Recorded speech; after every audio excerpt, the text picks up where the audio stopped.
Israel is viewed negatively in much of the world, and certainly so in the UK. The international image certainly worries the country, and Prime Minister Netanyahu has said any campaign to delegitimise Israel must be fought. In his sights was the BDS movement, boycott, divest and sanction. The last thing Israel wants is for any comparison to apartheid South Africa to catch on.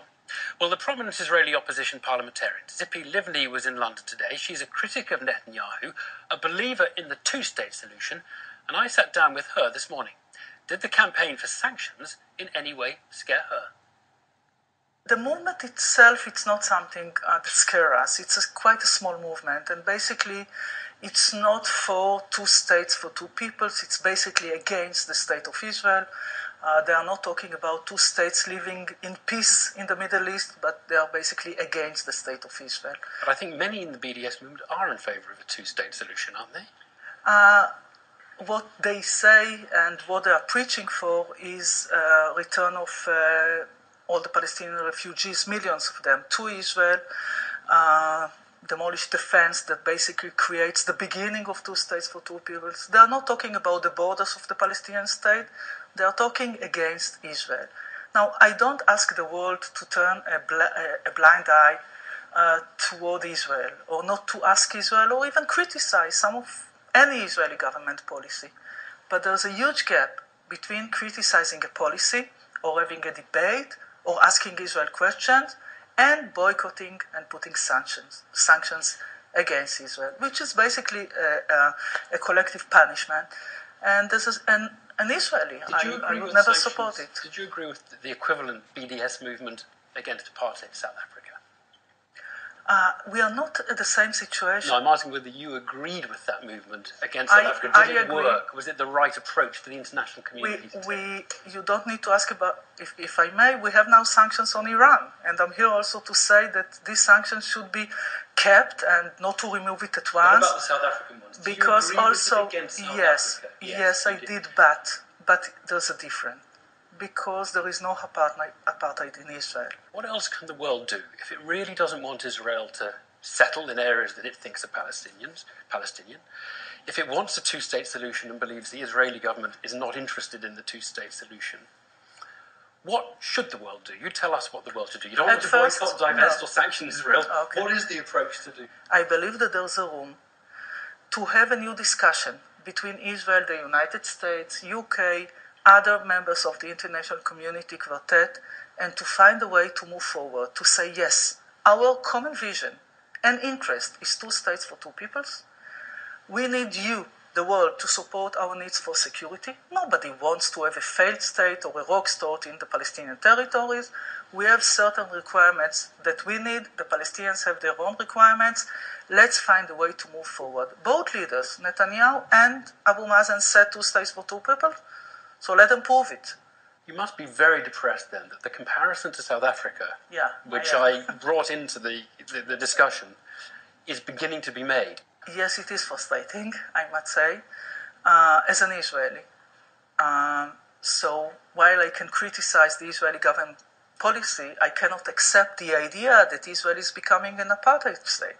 In practical terms, the movement to isolate Israel, it's having an effect on even people like you. Last year you came to Britain and you had to be given diplomatic immunity because there was some... Also in this visit. On this visit, because are you literally scared that you could be arrested in this country because of the death of a Palestinian in Gaza in 2008, which has been... People say is that you have some responsibility for as being involved in that war. I'm proud to be responsible for acting on behalf of Israel against terror. Hamas is not fighting for the creation of a Palestinian state. Hamas, being supported by Iran, represent an extreme religious ideology that would never accept us there. We left Gaza Strip, they act in terror in return. So I was a minister in the Israeli cabinet, justice minister, foreign minister. I supported in military operation against Hamas. I would, my parents were imprisoned by the British government before the State of Israel was established. In a way, it's the same fight for the existence of the State of Israel. I'm an Israeli decision maker, and I'm willing in a way, to pay the price for it. But I got immunity today as well. Do you call your parents? Your parents met, I think, robbing a British money train, correct? I hope that nobody would ask him now to give back the money. They were imprisoned by the British. They're part of the Irgun, which was a movement. Would you describe your parents as terrorists? No. And what's the difference? There's a huge difference between those fighting an army, the British army, and between all these terrorist organizations in our region. They are looking for civilians to kill. The UN, others, plenty think there is disproportionate force used by the Israeli army for the threat against Israeli civilians. I beg to differ. This position it's basically the UN Council for Human Rights or something. It's a place that single out Israel each and every time. I was Minister of Justice in the last operation, and each and every action by the Israeli army was supervised by the Attorney General and by others in the army and outside of the army. And sometimes we had a debate whether it's proportionate or not. And the decision was exactly according to the international law, and I might say also according to our values. What is the ratio of the families losing children? We are not targeting civilians. I know you're not targeting, but what's the ratio of civilians who are untargeted, killed by the Israelis relative to those killed in Israel by Hamas? It is clear that in the last operation in Gaza, more Palestinian civilians were killed than Israelis. So we have our own defense system.